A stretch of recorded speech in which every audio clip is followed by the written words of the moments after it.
Good day to all, welcome to vigour.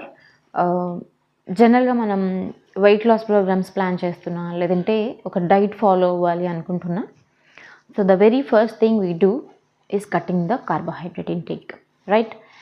So మరి కార్బోహైడ్రేట్స్ని మనం skip చేస్తేనో, లేదంటే అసలు కంప్లీట్గా కట్ చేసేస్తేనో మనం వెయిట్ తగ్గుతామా అని అంటే మే ఆర్ మే నాట్. అంటే మనం కంప్లీట్గా కార్బోహైడ్రేట్ స్కిప్ చేయడం వల్ల మనం వెయిట్ తగ్గొచ్చు. But what are the other disadvantages that occur when we skip the intake of carbohydrates? So see, first, carbohydrates are the one of the nutrients which are required for our body to produce energy. So మన సెల్స్కి కావాల్సినటువంటి ఎనర్జీని ఇచ్చే ఫ్యూయలే carbohydrates. మరి అలాంటి కార్బోహైడ్రేట్స్ని మనం స్కిప్ చేస్తే then how our body will get the energy?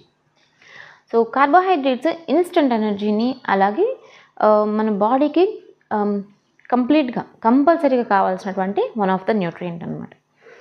So మరి నేను డైలీ ఒక్కసారే తింటున్నాను, లేకపోతే అసలు కార్బోహైడ్రేట్స్ మానేశాను ఇలా అనుకునే వాళ్ళు కోర్స్ వాళ్ళు వెయిట్ లాస్ అవ్వచ్చు.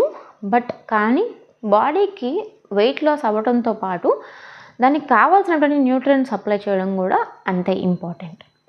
ఏ హెల్త్ ఇష్యూ రాకుండా ఉండాలి అని అంటే ప్రతి న్యూట్రియంట్ కూడా బాడీకి కావాల్సిన అమౌంట్స్లో మనం కంపల్సరీగా తీసుకోవాలి.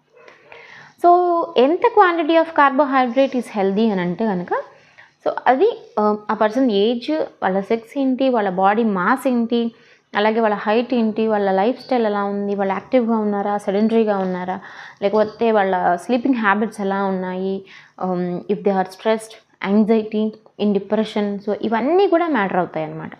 సో దాన్ని బేస్ చేసుకొని మీ యొక్క లైక్ డైటీషియన్ కానీ, న్యూట్రిషనిస్ట్ కానీ మీ యొక్క డైట్ అనేది ప్లాన్ చేయడం జరుగుతుంది. సో కాబట్టి దాన్ని బేస్ చేసుకొని మనం కార్బోహైడ్రేట్ ఇంటేక్ తీసుకోవాలి.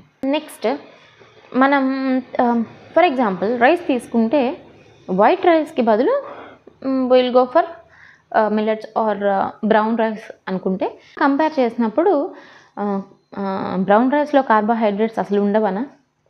నో. సో బ్రౌన్ రైస్లో కూడా కార్బోహైడ్రేట్స్ ఉంటాయి, వైట్ రైస్లో కూడా కార్బోహైడ్రేట్స్ ఉంటాయి.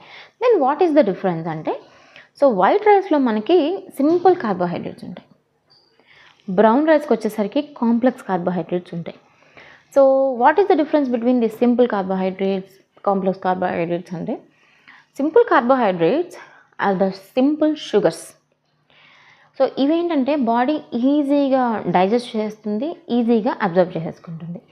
But whereas the complex carbohydrates, they are difficult to digest and absorb into the body. So కాబట్టి సింపుల్ షుగర్స్ తీసుకున్నంత ఫాస్ట్గా బాడీ కాంప్లెక్స్ షుగర్స్ని డైజెస్ట్ చేసి అబ్జర్బ్ చేసుకోలేదు. సో కాబట్టి మనం అలా లేట్గా డైజెస్ట్ అయ్యే కార్బోహైడ్రేట్స్కి మనం మీల్స్ ప్లాన్ అనేది చేస్తూ ఉంటాం. So that is the difference. And also ఈ కాంప్లెక్స్ కార్బోహైడ్రేట్స్లో మనకి ఫైబర్ ఉండడం వల్ల మనకి డైజెషన్ ప్రాసెస్ కూడా చాలా బాగుంటుంది, అండ్ మన మెటబాలిజం అనేది మంచిగా మెయింటైన్ అవుతుంది. So that is why we have to skip the simple sugars and we can have the complex carbohydrates.